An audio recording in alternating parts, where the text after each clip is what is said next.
I'm here to talk about success. The first rule of success is to have a vision. You see, if you don't have a vision of where you go, and if you don't have a goal where you go, you drift around and you never end up anywhere. I mean, as you know, I was born in 1947 in Austria after the Second World War. So I was very fortunate that I stumbled onto my vision. And I didn't really like Austria when I grew up. I couldn't wait to get out of there. I couldn't see myself becoming a farmer or a worker in a factory or anything like that. Even though my parents wanted me to stay there and have a normal life. But that was their vision, not mine. My vision was totally different. I felt that I was born for something special, for something unique, for something big. Then one day I went to school. I remember I was 11 years old, and they showed a documentary about America. And there they showed in this documentary the huge skyscrapers, the high-rises, the huge bridges, the 6-lane freeways, and all of this stuff. And I said to myself, that's where I want to be. I don't want to be around here with these little farmhouses and these little buildings. I want to be in America. One day after school, I walked by a store in Graz. So I went inside and I looked around, and then I saw a magazine. I saw a bodybuilding magazine that had Reg Park on the cover. Reg Park was then a 3-time Mr. Universe. And I saw him on the big screen as Hercules. I read that and I said to myself, wow, this is the blueprint for my life. This is exactly what I want to do. I want to become a bodybuilding champion just like Reg Park. I want to get into movies just like Reg Park. And I want to make millions of dollars and be rich and famous just like Reg Park. Do you know how great it felt that I knew where I was going? Imagine the majority of people don't know where they're going. I knew where I was going, that I'm going to become this bodybuilding champion just like him. So it was just a question of how do you do it? I was so relieved, because when you have a goal, when you have a vision, everything becomes easy. So people always ask me, when they saw me in the gym in the pumping iron days, they say, why is it that you're working out so hard?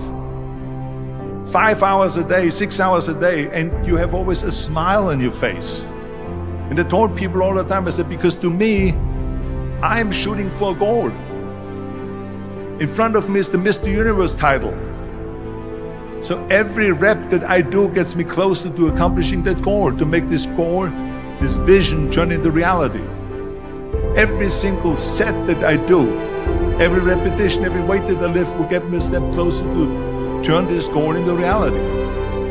So I couldn't wait to do another 500-pound squat. I couldn't wait to do another 500-pound bench press. I couldn't wait to do another 2,000 reps of sit-ups. I couldn't wait for the next exercise. At the age of 20, I went to London and I won the Mr. Universe contest as the youngest Mr. Universe ever. And it was because I had a goal. So let me tell you something, visualizing your goal and going after it makes it fun. You got to have a purpose no matter what you do in life. You got to have a purpose.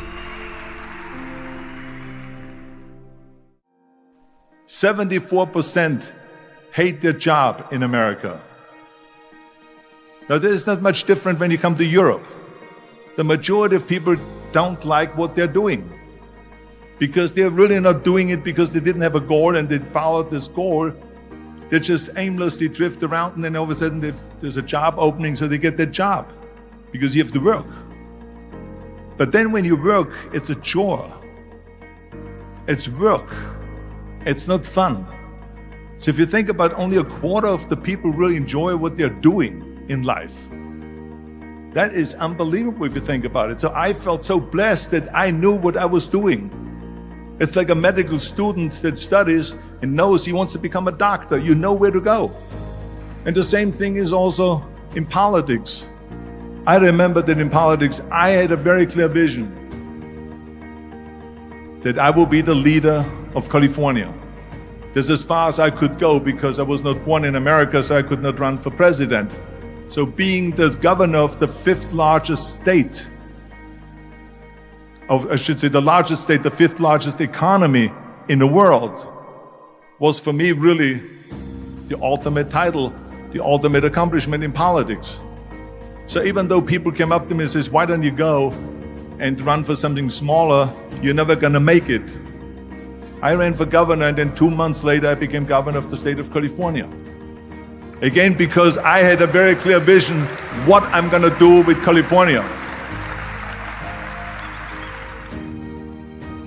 So that's rule number one, have a vision. Rule number two is, don't listen to the naysayers. Don't listen to the naysayers.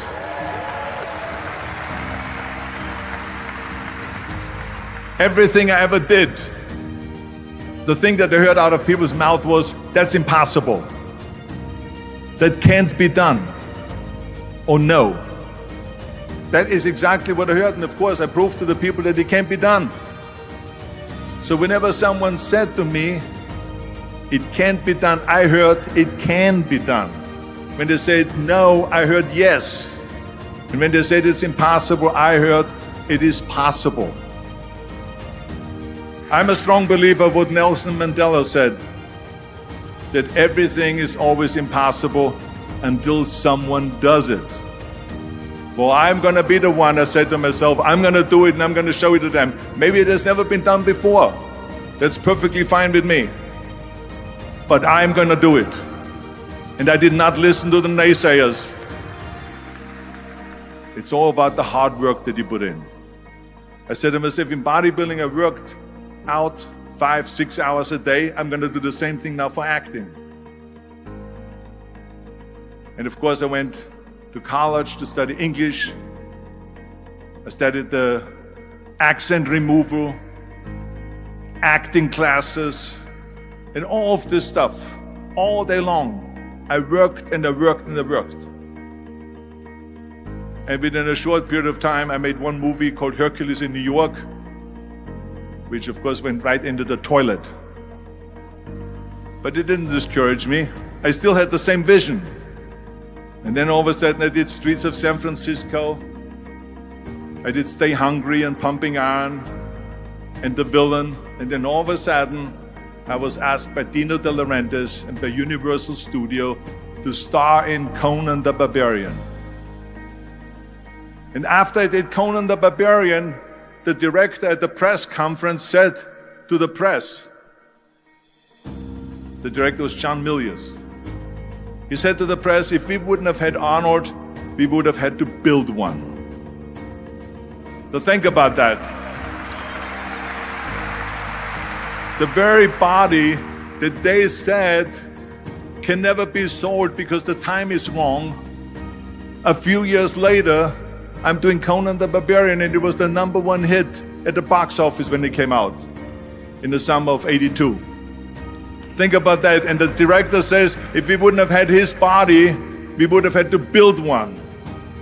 So all of a sudden, my body became an asset, not a liability. And the same thing was with Terminator. After we were finished filming Terminator, Jim Cameron said to the press, if Arnold wouldn't have had that accent and talked like a machine, I think the movie wouldn't have worked. So think about that. The body and the accent that they attacked was an asset. But I didn't listen to those losers. I didn't listen to them at all.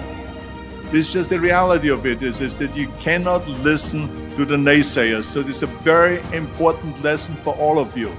So when someone says, no, this is a stupid idea, you in your mind, you don't have to say it, but in your mind just say to yourself, you're an asshole. What do you know?